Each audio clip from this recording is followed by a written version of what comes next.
Hey guys, this is Derek from NapLab. I've been a professional mattress tester for the last 11 years. I recently took a look at some of the all-time top posts on r/mattress on Reddit, so let's jump into those and see what's going on. All right, first post, let's see, this is mattress shopping legitimately sucks. All right, I like to consider myself an informed consumer. Typically, I've had a week of identifying specs, investigating, combing reviews, and I watched countless videos. My conclusions: don't buy any popular brand. Don't buy anything cheap. Don't buy anything online. Don't buy anything from brick and mortar. Don't buy anything that's shipped from outside the US. Cooling tech doesn't work. Latex is jello. Coils will poke you. Every mattress is and seriously, what the fuck?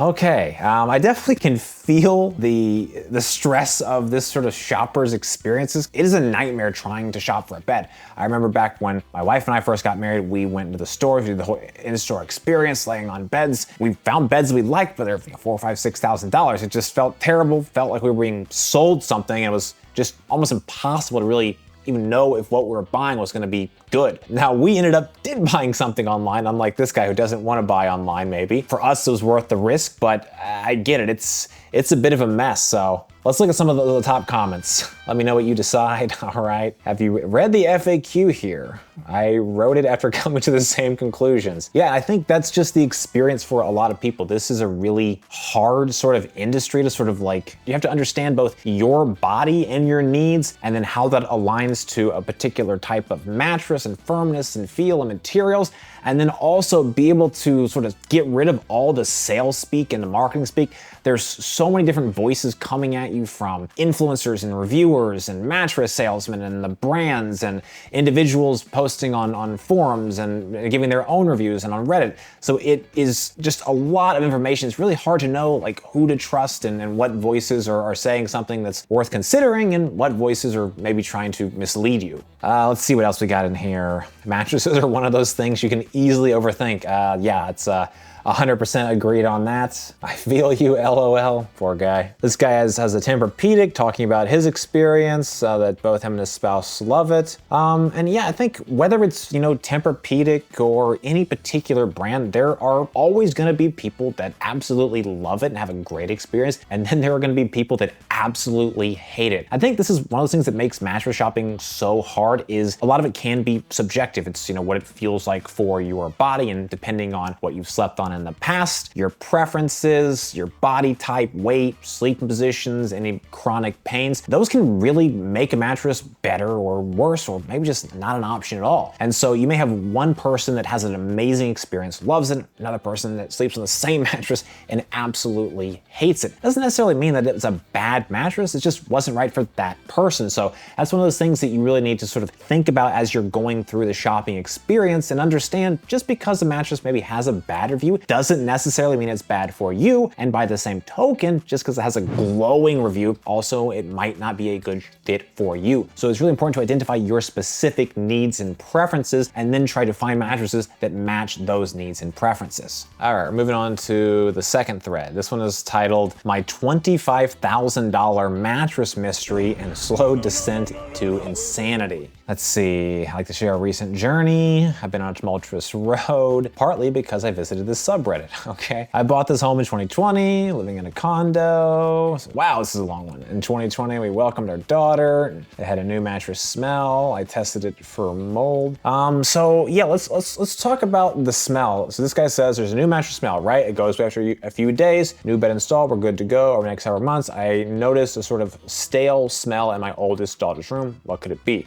So most new mattresses are going to have an odor. This is called off-gassing. Anytime a mattress especially uses polyurethane foams or memory foams, those mattresses just have chemicals in them, and those chemicals take time to off-gas after they've been manufactured. Usually that smell, like this poster said, goes away within a few days. Based on our tests, the average smell duration is about 7 days. That said, we've had some mattresses where it's just a couple of days, and we've had others where it can be 30 and 40 plus days. So your mileage can definitely definitely vary. Typically, lower quality materials are going to smell worse and smell more strongly, whereas higher quality materials from more reputable brands usually are not going to smell as strongly or as long. So this guy sounds like he's got a little bit extra. So he's talking about a stale smell in the daughter's room, tested it for mold, had an Amazon kit for that, negative, hired a professional, negative result, no mold. Home is old, no insulation in the walls. I thought maybe the smell was coming from the wall. Going through kind of all the processes of, just eliminating potential issues, this is definitely seeming like we're gonna get into something more than just something mattress related here though, but let's see what else we have here. Night 2, wow, night 2. Oh, night 2 of the new installation. I could spell it again. Faint smell, my wife could barely notice it. Somehow it mainly comes at night. My daughter's hair even smelled in the morning, all right? That's concerning. Next step, he replaced the air ducts, 2,000 square feet, 9 ducts. Turns out there's asbestos in the attic. They're offering money off if I install AC as well. Maybe this air is not flowing properly to her room. Let's do it, $20,000, all right. Yikes, 20K, the man replaced. He's now done all the insulation as well. So we got new mattresses. We have new air ducts, new HVAC for 20K. Smell is totally different, so that's great. And then here we go. Night 2 again, smells again, losing his mind. I would guess so after spending, well, he's up to 24K plus the mattress. That's a lot. Sniffing each room, putting my nose to the mattress, and boom, there it was. I did a Google search and ended up here, post mentioning a stale smell. Holy, we had the same thing. Costco, new mattress, instant difference. Night 2, it's gone. Night 3, it's gone. I don't smell it anymore. It was the mattress the whole time. So the sort of summary of this man's experience was he bought a new mattress, noticed a smell in the room, knew that mattresses could smell, but didn't really think anything of it. Smell persists. He starts trying to fix it. He's testing for mold. He's doing new insulation. He's doing new AC. He's doing new duct work, kind of everything that he thought could be the smell. And finally, he does all this work, spends $24,000, and then he realizes it's just the mattress the whole time. And so this is a bit of a, cautionary tale of sort of, if you've ever heard the expression Occam's razor, sort of whatever seems to be the simplest solution usually is. In this case, what is the most simplest sort of obvious culprit? It's the mattress. And this is a thing where he could have removed that mattress for just a few days and realized the smell in the room was gone instead of replacing all these other things and costing himself a lot of money. But mattresses do commonly have smells, and this is something that he knew initially but didn't expect it to be this bad. And this is an area where we've seen a lot of range in just how bad these smells can be. The smells are coming from the off-gassing of these materials. So polyurethane foams, memory foams will have a strong smell due to the basically chemicals that are trapped in those materials during the manufacturing process. Once they are in your home, they're out of the manufacturing facilities, has started to release those chemicals, release that off-gassing and those VOCs, and that leads to a strong smell in the room. The smell can vary dramatically. We have some mattresses we've tested that just smell for a couple of days, and we have some that are smelling for months. So it really depends on the specific brand and model that you go with. Usually more expensive, more reputable brands are gonna smell less, whereas sort of worse brands, cheaper products in general are gonna have a stronger smell just because the quality of the material is not as good. So your mileage can really vary here. Let's also talk briefly about more natural and organic materials. Some people think that, oh, latex is this miracle product, it's natural, it's organic, it's not going to smell. That's not true. While it's not the same type of VOC off-gassing releasing into the air that a memory foam or polyfoam is gonna be, latex has a strong smell, and that smell can persist for just as long as we see with other mattress types. So whether you're getting a latex, a memory foam, a polyfoam, or coil, it's likely going to have some smell, but it can vary dramatically. Let's take a look at some of the top comments here, see if there's anything they say. Just want to say you sound like a great dad. Yeah, this father really went above and beyond trying to figure out what's going on in his daughter's room. Spent a lot of money to do it. Great that they found the asbestos as well. He spent money that maybe he didn't need to, but he did find that asbestos issue also. So kudos for him. Good news is you did some home repairs in reno and the new insulation, AC, duct work, definitely. So that's gonna help him long term have a really nice, well insulated, good HVAC system in his home. Let's see. Can you please adopt me? Yeah. Again, good work and kudos to this dad.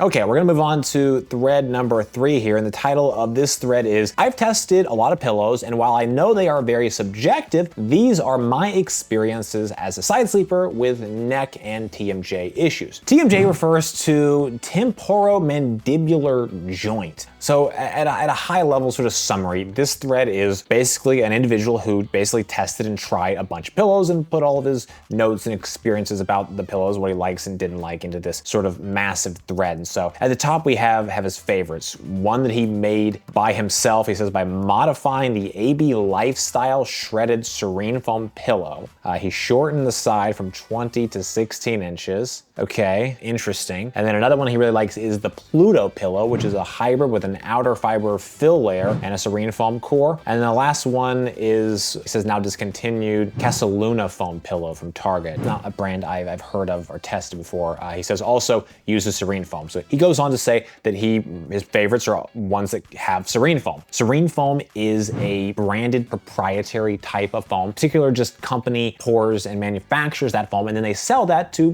pillow manufacturers, mattress manufacturers, and other companies. And so serene foam is a type of polyurethane foam. It's designed to be something kind of like memory foam, kind of like a more responsive polyfoam. Now, this user here said he likes it because it doesn't get as hot as memory foam. And that is probably more true than not. I would say serene foam doesn't get as hot as more traditional memory foams. The problem with saying it doesn't get as hot as sort of memory foam in general, or all memory foam, is that memory foam varies widely from manufacturer. There is no legal definition or even industry agreed upon definition for what memory foam is. I think most consumers understand it as a foam that has more contour and hug around the body and more viscoelastic properties, meaning it forms to your shape and then takes longer to return to its original shape after it's been compressed down. So some memory foam is going to be cooler or as cool as serene, and some of it won't be. So your mileage will definitely vary depending on the particular type of memory foam. He also says it doesn't squish down as much. Kind of the same thing there. It really depends on what memory foam that you're comparing it to. Memory foam is not a singular material, and also keeps its support better. I just think that's not true. I think most quality memory foam products are just as supportive as a serene foam. This doesn't take away anything from serene foam. It's a great material, but it's not a miracle worker, just like memory foam as a category is not a miracle worker. It's great for some and not so good for others. So he says he's interested in another foam by Comfort Tech called Tranquility, which the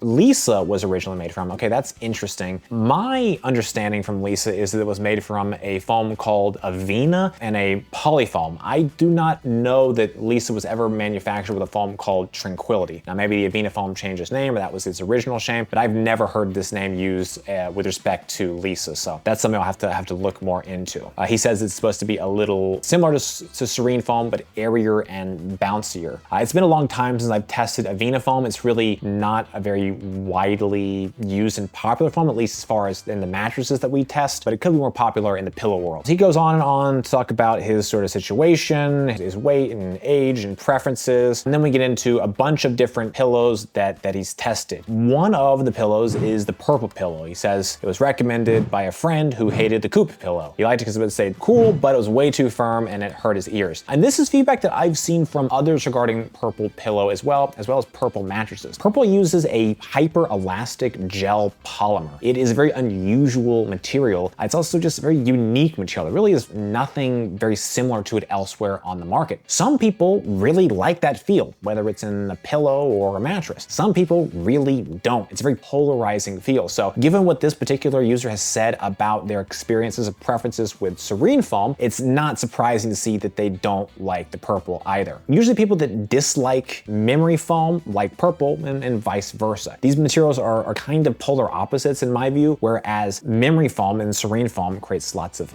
hug and contour around the body or your head in the case of a pillow. Purple is a more generalized and restrained type of a hug, and again, it just has that highly responsive feel and a bit of a firmer feel that, again, doesn't work for everybody. Let's see, here's another popular one. He talks about the tuft and needle pillow. He wanted this one to work. Foam is awesome. It's soft enough that it doesn't cause ear pain, it doesn't get too hot either. So the Tufted Needle is another type of polyurethane foam. And again, just like with memory foam, polyurethane foams can vary dramatically. Some of them are highly responsive. In fact, they're usually highly responsive, but some can really ride that line and feel a bit closer to memory foam. Now, polyurethane foam does have a more legal definition. You'll see on the tag of the pillow or the mattress that it is polyfoam, polyurethane foam, or something similar. And it'll give you the exact makeup, exactly how much polyfoam is in that. Now, while the sort of base chemical structure is polyurethane foam, that may or may not include other things that they add into there. Could be gel, could be copper, could be titanium, and other materials that get infused in. Those are going to change the cooling, change the feel, and it may make it a little better or a little worse depending on your specific preferences. So in my career as a mattress tester, I've also tested a lot of pillows, probably something bordering up on around 100 pillows over the last 11 years. And in that time, I sort of narrowed it down to a few that I use for personal use. One of those pillows that I love is the Nest Bedding Easy Breather. This pillow comes overstuffed and with a zipper, and you can then remove any filling that you don't need. What makes this pillow so good is it's the adjustability, so you can get the exact height that you need in that pillow. When it comes to pillows, it's so important to get the height that works for your sleep position. Side sleepers usually need something that's a little bit taller, back sleepers usually something that's more medium height, and stomach sleepers will need something that's very thin and flat. So being able to adjust is super important. There's another similar pillow that I really like. It's called the Oreos pillow. Yes, Oreous pillow. Very similar to the Nest Bedding Easy Breather. I actually prefer the foam fill on the Oreos, but it's the same thing. Comes over stuff. You can take out as much of that as you need to get the exact feel that you need. Now, I believe I have the Oreos 1.0. It looks like they're on the 2.0. I've not tested that, but if it's anything like the original version, fantastic pillow.